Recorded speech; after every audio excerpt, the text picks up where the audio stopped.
오늘 우리에게 주시는 하나님의 말씀은 구약성경 14쪽 창세기 12장 1절에서 8절 말씀입니다. 이 말씀을 교독해서 읽도록 하겠습니다. 여호와께서 아브라함에게 이르시되 너는 너의 고향과 친척과 아버지 집을 떠나 내가 네게 보여줄 땅으로 가라. 내가 너로 큰 민족을 이루고 내게 복을 주어 내 이름을 창대하게 하리니 너는 복이 될지라. 너를 축복하는 자에게는 내가 복을 내리고 너를 저주하는 자에게는 내가 저주하리니 땅의 모든 족속이 너로 말미암아 복을 얻을 것이라 하신지라. 이에 아브라함이 여호와의 말씀을 따라갔고 롯도 그와 함께 갔으며 아브라함이 하란을 떠날 때에 75세였더라. 아브라함이 그 안에 사레와 조카 롯과 하란에서 모든 소유와 모든 사람들을 이끌고 가나안 땅으로 가려고 떠나서 마침내 가나안 땅에 들어갔더라.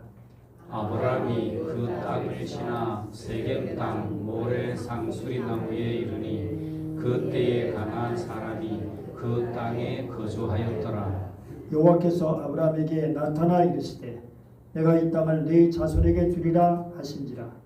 자기에게 나타나신 여호와께 그가 그곳에서 제단을 쌓고 거기서 베델 동쪽 산으로 옮겨 장막을 치니 서쪽은 베델이요 동쪽은 아이라. 그가 그곳에서 여호와께 제단을 쌓고 여호와의 이름을 부르더니. 아멘. 오늘은 교사 주일입니다. 하나님께서 교회에 세우신 중요한 직분 중에 하나인 교회학교 교사들을 기억하고 격려하면서 더 감사를 전하는 날입니다. 동시에 교사로서의 정체성과 사명을 새롭게 가다듬는 주일이기도 합니다.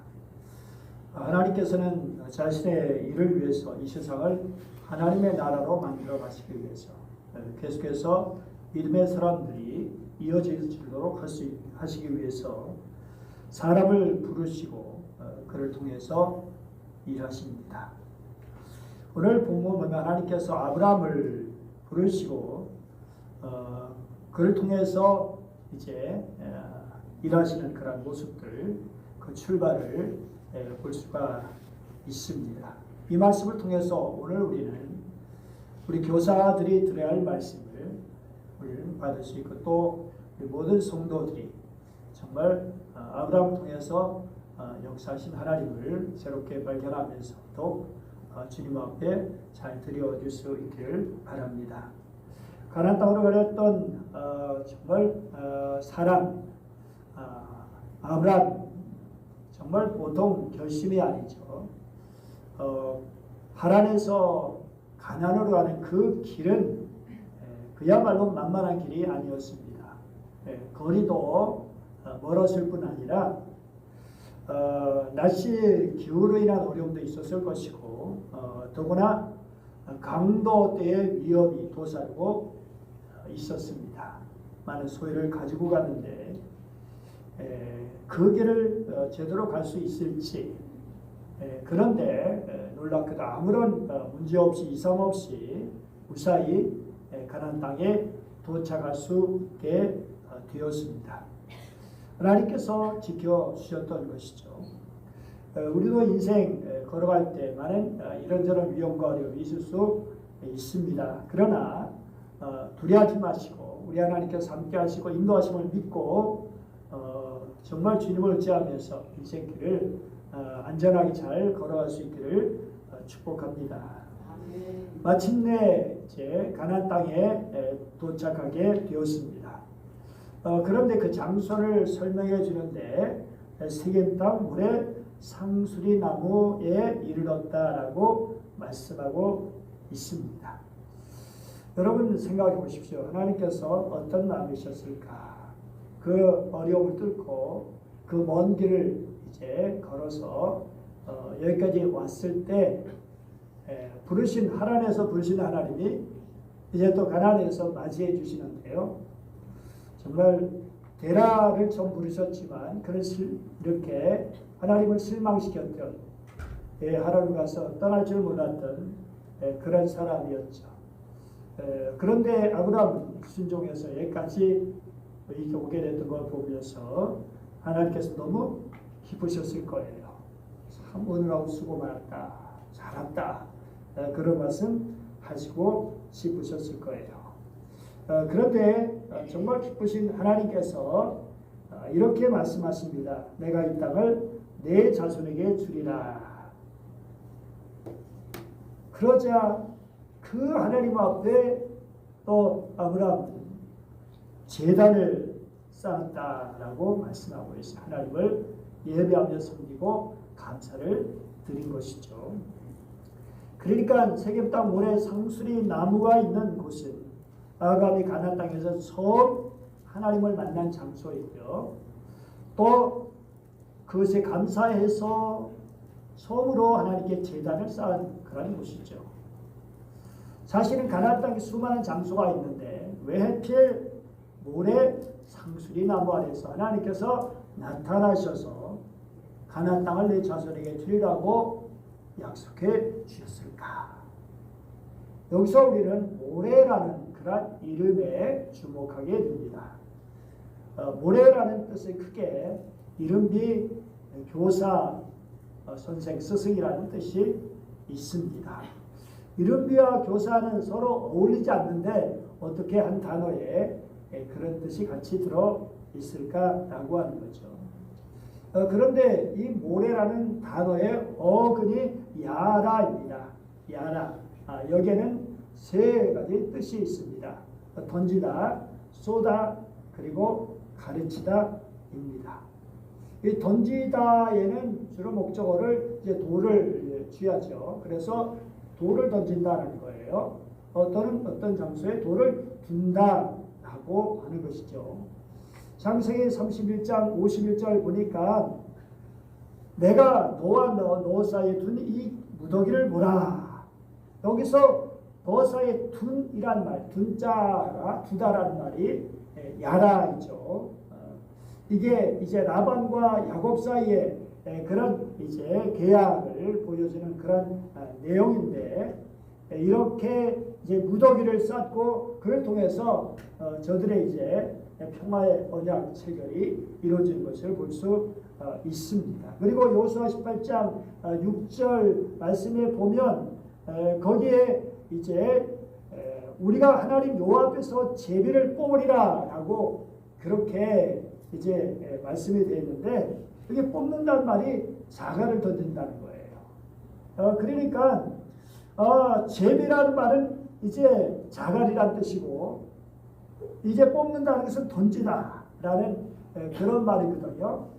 그러니까 이제 제비를 뽑은 게 우리처럼 무슨 종이 해가지고 이렇게 뽑은 게 아니라 자갈을 던져가지고 어떤 표시가 있었겠죠. 그래서 이제 제비를 뽑았던 것을 알 수가 있습니다. 결국 이런 것들은 단순히 돌을 던진다는 그런 의미보다는 이를 통해서 어떤 걸 결정하고 하나님의 뜻을 이제 나타내는 그런 의미로서 사용되었던 것을 볼 수 있습니다. 그리고 야라의 두 번째 쏘다라는 뜻이 있는데 또 화살과 관련이 있는 것이죠. 열왕기하 13장 15절에서 19절 말씀을 이렇게 보면 이런 말씀이 있어요. 이제 엘리사가 이스라엘 왕에게 하는 말인데 동쪽 창을 여소서. 그래서 여니까 쏘소서. 그래서 화살을 쏘았습니다. 그런데 그 다음 이제 내용을 보면 이는 여호와를 위한 구원의 화살, 곧 아람에 대한 구원의 화살입니다라고 말하는 것을 볼 수 있습니다. 결국 화살을 쏘았는데 그 쏘는 것이 이런 상징적인 의미, 하나님의 뜻을 나타내는, 가르쳐주는 그런 의미가 들어있다는 것을 볼 수 있죠.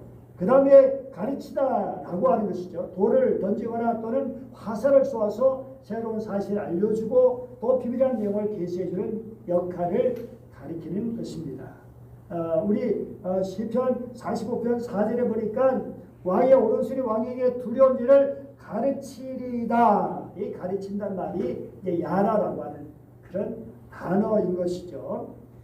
결국 정말 진리를 깨닫게 해주는 그런 사람, 이것을 이제 교사, 선생, 또 스승이라고 우리는 말하고 있는 거죠. 우리 예수님께서 정말 우리에게 진리를 가르쳐 주셨죠.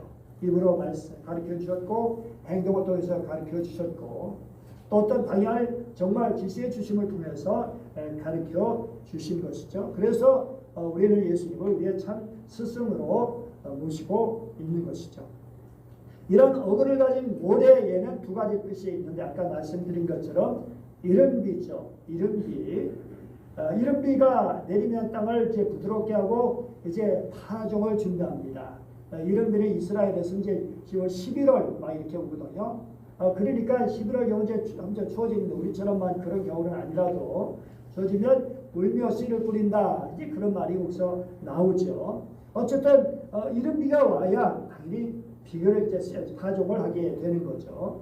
시편 83편 7절 보니까 이른비가 복을 채워주나이다. 여기 이른비를 이제 원어로 보면 모래다라고 이렇게 사용한 것을 볼 수가 있습니다. 그 다음에 또 이제 교사라는 뜻이 있는 걸 볼 수 있죠. 비가 내려서 좋게 이제 적시는 것처럼 가랑비에 옷이 젖듯 이게 비가 내리면 대지를 이제 적시게 마련이죠. 마찬가지로 교사를 통한 하나님의 말씀이 이른비처럼 아이들의 마음속에 정말 이렇게 내려져서 스며들어가지고 그래서 주님이 기뻐하시는 옥토가 만들어지게 되는 것이죠. 결국 이 이른비와 그리고 교사라고 하는 것은 정말 잘 어우러지는 그런 단어라는 것을 알 수 있습니다. 모래 상수리 나무라고 이렇게 하는데 이것은 모래라는 지역에 있는 상수리 나무다라고 하는 거죠. 이스라엘 수냄 쪽 보면 그 뒤편에 있는 산이 이제 모래죠. 그리고 그걸 넘으면 이제 난이란 성이 나오는 걸 볼 수 있고요. 어쨌든 간에 이 모래산을 시부리 이렇게 사전에 보니까 선생의 나무다, 이게 선생의 산이다 그렇게 표현을 했고요. 그리고 모래 상수리 나무를 선생의 나무다 이렇게 이제 설명한 것을 볼 수도 있습니다. 자, 그러면 중요한 것은 뭘 가르치냐라는 거죠. 모래가 이제 스승이라면 스승이 가르치는 내용이 무엇이냐 이 중요하죠. 그런데 가르치다라고 하는 그 야라에서 파생된 단어가 또 있는데 그게 토라라는 단어입니다. 토라는 건 뭐 율법, 법령 그리고 교훈이라는 뜻이죠. 구약 성경에서 토라면 작게는 십계명을 말하고 그리고 이제 모세 오경을 말하고 더 확대하면 구약 전체를 토라라 이렇게 이름하기도 하는 것이죠. 결국 율법이 빛처럼 위로부터 내려오는 것이고 또 돌을 던지고 화살을 쏘아서 진리를 깨우쳐 주는 것이고 하나님께서 이스라엘 백성들에게 율법의 비를 내려서 메마른 땅을 적셔 주셨고 불모지에 생명의 꽃을 피워 주신 것이죠. 무지한 양떼들을 돌을 던져가지고 갈 방향을 가르쳐 주는 것처럼 율법의 진리의 화살로 이스라엘 생명길로 이끌어 주신 것을 볼 수가 있습니다. 자, 그래서 정말 하나님께서는 이렇게 모래라고 하는 곳에서 만나 주셨다. 아주 정말 하나님의 생각이 깊은 것을 볼 수 있죠. 하나님은 시공간 모든 것이 다 한 손에 있죠. 과거, 현재, 미래가 우리는 다 따로 있지만 하나님 안에 하나예요. 한눈에 다 있습니다.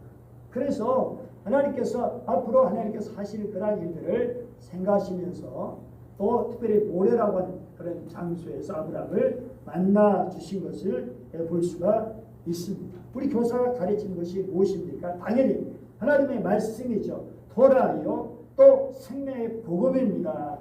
이것이 우리에게 생명을 주는 것이고 우리를 새롭게 하고 우리를 하나님의 백성으로 바르게 살게 하고 천국까지 인도하는 것이죠. 그래서 우리는 이런 하나님의 말씀을 누구보다 자랑스러워하고 기쁨으로 다음 세대에게 가르칠 수 있어야 할 것입니다.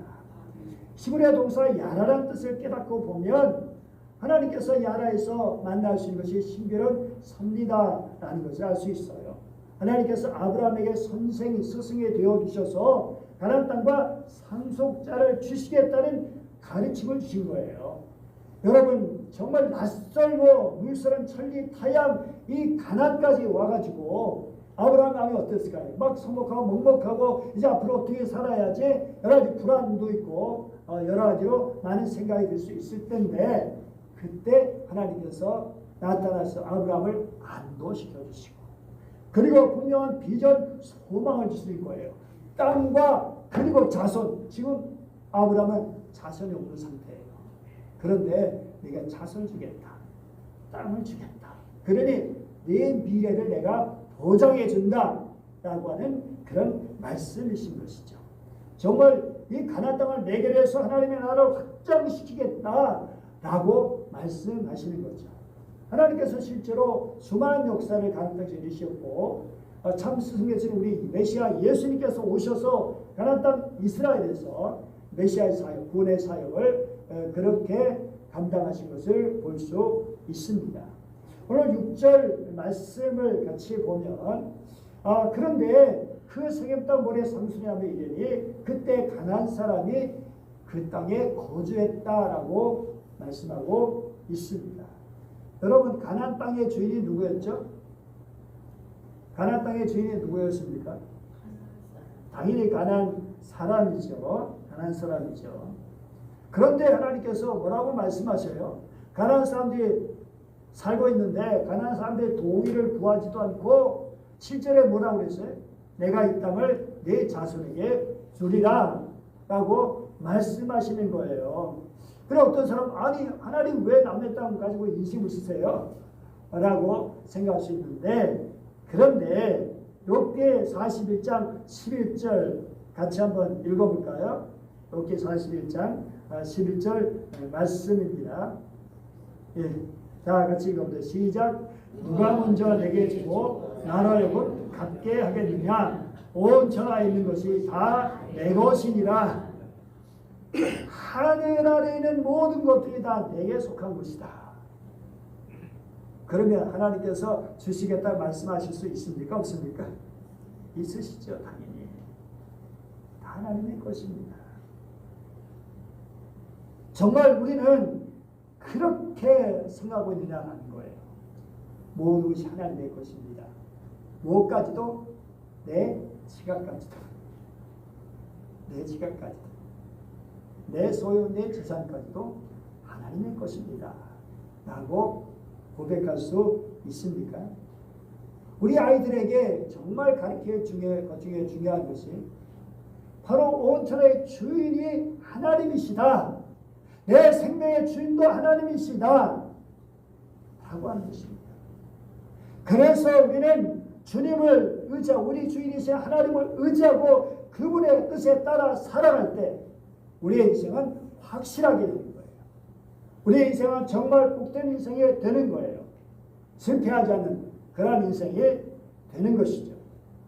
그런데 문제는 내 인생은 나라는 착각에 빠질 때가 많이 있습니다. 물론 우리는 내 인생을 다른 사람들이 좌지우지해서 하게 해서는 안 되죠.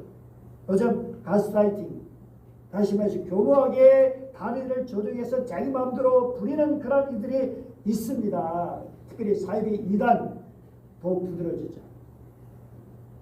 이럴 때는 내 인생에 그들에서 좌지우지 되지 않고 내가 내 인생을 지켜가는 것이 중요하죠. 그런데 근본적으로 내 인생의 주인이 누구냐?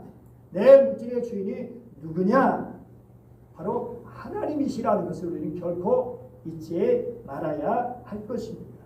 그러므로 우리는 내 인생을 정말 내 욕심을 채우기 위해서가 아니라 나의 영광을 위해서가 아니라 하나님의 영광을 위해서 하나님의 뜻을 위해서 하나님의 사람, 이웃사람, 성기가 나눔의 삶을 살아야 하는 것이죠. 누가복음 13장 어리석은 부자에게 뭐라고 말씀하시죠?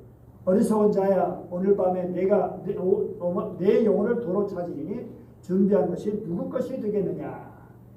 아니 열심히 일한 부자에게 어리석은 자라고 말씀하신 이유가 무엇입니까?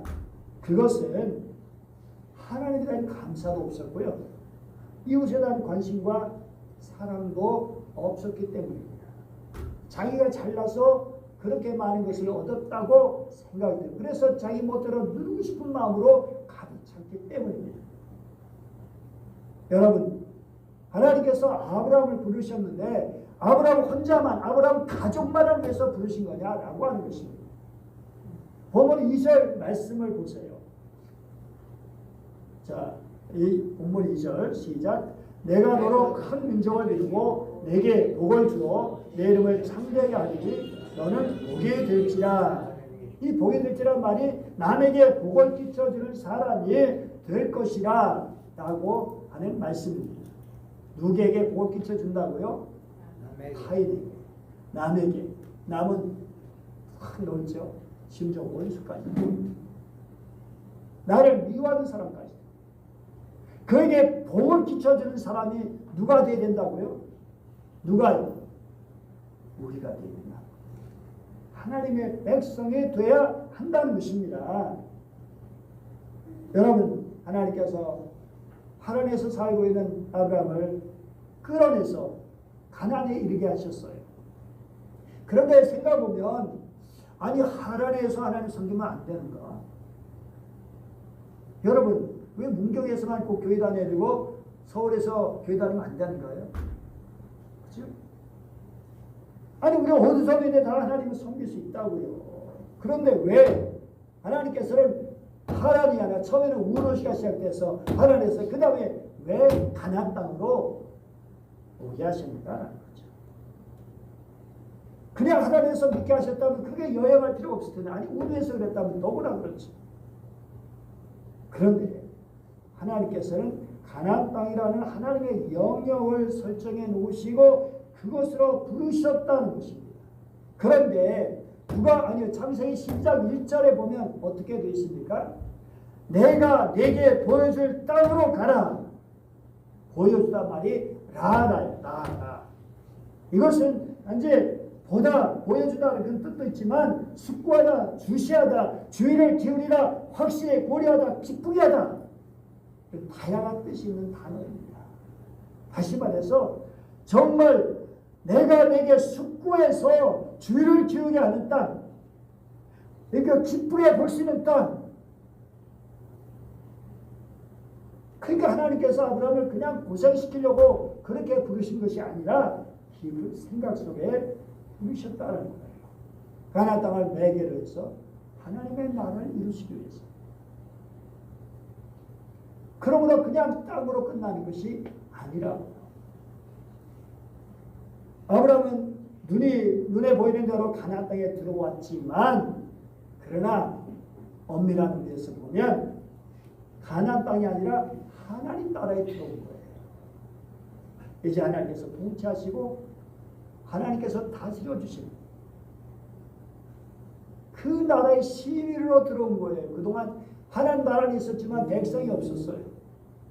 그런데 하나님께서 백성을 초청하신 거예요. 그게 바로 아브라함과 그 가족이죠. 사랑 여러분, 우리는 누구입니까? 천국 시민입니다. 천국 시민. 천국 시민권을 가진 자들 얼마나 영광스러운 그런 일입니까? 사실은 가나안 땅은 갈대우르나 하란에 비해서는 너무나 척박한 땅이에요. 그런데 그러기 때문에 더욱 절실하게 하나님을 의지하는 땅입니다. 우르는 그야말로 문명의 도시예요. 관계시설 다 돼 있고요. 정말 아주 그냥 살기 좋은 곳입니다. 근데 거기서가 아니라 척박한 곳으로 데려오셔가지고 그래서 정말 하나님을 의지할 수 있도록 그래서 하나님과 만나서 그분을 의지하고 그분의 도우심으로 살아갈 수 있도록 때로는 우리 환경을 어렵게 인도하실 때가 있어요. 그러나 그것이 은혜인 줄 믿으시기 바랍니다. 하나님을 의지할 수 있도록 하나님을 바라볼 수 있도록 같이 읽어보죠. 다만 이뿐 아니라 우리가 환난 중에도 즐거워하는 이는 환난은 인내를, 그리고 인내는 연단은 소망을 이룬 줄 알미로다. 환난에 시작해가지고 소망까지 연결되어질 것입니다. 그리고 환난 중에도 즐거워한다는 것입니다. 이게 아이러니죠. 이해가 안 되죠. 믿지 않은 사람은 이 말이 무슨 말이 이래? 그런데 하나님의 백성들은 이해가 되는 말씀이에요. 성경에 수없이 보여주는 게 이런 얘기잖아요. 사랑하는 여러분, 이제 하나님이 거하시는 땅에 들어왔으니까 이때부터 아브라함 이야기의 중심은 뭘까요? 아브라함의 믿음이 중심인가요? 아닙니다. 하나님의 땅에서 하나님과 더불어 어떻게 살아가느냐, 이게 중심 얘기예요. 이게 중심 얘기예요. 여러분, 아브라함 이야기에서 믿음이란 단어는 창세기 15장 거기 딱 나와요. 1절. 단지 믿음이라는 단어 안 나와요. 정말 중요한 것은 믿음이 아니라 우리의 삶이에요. 당연히 믿음이 삶으로 연결되어야 된다는 것이죠. 한나라에 들어왔는데 하나님과 더불어 살지 않는, 그게 무슨 하늘나라 들어가는 의미가 뭐가 있어요? 부부가 서로 결혼했어요. 자, 그래서 10년, 20년, 30년 살았는데 사람들이 이렇게 물으면 어떡할까요? 당신 결혼한 적이 있습니까? 네? 아니 10년, 20년, 30년 된 사람한테 당신 결혼한 적 있습니까? 그러면 뭔 소리 하는 거야 이거? 뭔 소리 하는 거야? 그럼 어떻게 물어봐야 돼요? 당신 행복하게 잘 살고 있습니까? 당신들 잘 살고 있습니까? 그렇게 물어봐야 되잖아요. 그게 정상이죠. 마찬가지로 우리가 예수님 10년, 20년, 30년 그렇게 믿었는데 당신 예수님 믿습니까? 물론 혹시 안 믿는 사람도 있으니까 그럴 수 있겠지만 여러분 어떻게 물어야 됩니까? 당신 예수님과 잘 살고 있습니까? 이게 중요하잖아요. 여러분 예수님과 잘 살고 계십니까? 예? 대답이 좀 네. 예수님과 정말 그렇죠. 하나님께서 가나안 땅에 하나님의 영역을 설정해 놓고 이제 거기에 들어와 가지고 이제 믿음의 공동체, 하나님의 공동체를 시작하시는 거예요. 하나님께서 만나 주시고 교회해 주시고 은혜 베풀어 주시고 도와주시도록 우리 아이들에게 가르쳐야 할 것이 무엇인가? 세상에서 어떻게 하나님과 더불어 살아야 될 것인가? 우리가 먼저 그를 사는 모습을 보여주고 그리고 아이들에게 어떻게 하나님과 더불어 살 것인가? 그게 보여주는 게 우리의 중요한 교육 내용입니다. 우리 찬송 같이 볼까요? 시작. 주와 같이 길 가는 것 즐거운 일 아닌가? 우리 주님 거룩하신 발자취를 밟겠네. 아멘. 하나님께서 이 땅을 내 자손에게 주리라. 얼마나 중요할까? 삶의 터전, 믿음의 터전을 주신 것이잖아요. 벅찬 미래에 대한 소중한 약속이잖아요. 약속의 씨앗 하나가 떨어진 거예요. 이걸 어떻게 하나님께서 기호하실까? 그 우리가 성경을 통해서 볼 수 있는 거죠. 자, 그러면 이 땅을 주시겠다고 약속하신 하나님께 어떻게 반응을 보였다고요? 자기에게 나타나신 여호와께 그가 그곳에서 뭘 쌓고 제단을 쌓았다. 다시 말해서 예배를 드렸다는 것입니다. 자, 그런데 왜 상수리 나무 밑일까요? 상수리 나무일까요? 상수리 나무는 성경에 보면 거기에 뭐가 있을까요? 상당히 많이 있었어요. 상수리 나무, 큰 나무 밑에서 옛날 우리도 그렇잖아요. 큰 나무 밑에 뭐 차려놓고 했잖아요. 거기에 무슨 있어가지고 큰 나무 밑에서 정말 우상을 섬기는 일들이 있었다니까요. 여기는 정확히 알 수는 없지만 어쨌든 가나안 사람들이 정말 종교적인 어떤 그런 행위를 하시는 그런 곳이거든요. 그런데 그런 곳에서 아브라함은 어떻게 했어요? 그게 아니고 하나님을 예배하는 그게 있다는 거예요. 여러분 이렇게 예배드리는 것이 쉽게 조용하게 예배드리는 건가요? 아니요. 제단을 쌓아야 돼요. 짐승을 잡아야 돼요. 이거는 쉽게 될 일이 아니잖아요. 가난한 사람들이 살고 있다니까요. 그 사람들이 볼 수가 있어요. 불이 피어져요. 재물이 달르면. 그 사람들 앞에서 지금 아브라함 뭐 하는 거예요? 나는 당신과 다르다. 난 당신들의 섬기는 그런 신을 섬기는 사람들이 아니라 나는 하나님을 섬기는 사람이다. 라고 하는 것을 보여주는 거예요. 나는 하나님을 섬기는 사람이다. 나는 하나님께 속한 사람이다. 정말 여러분은 어떻습니까? 우리가 세상에서 보이는 게 이거예요. 나는 하나님을 섬기는 사람이다. 뭘로써? 우리 입술로, 내 삶을 통해서.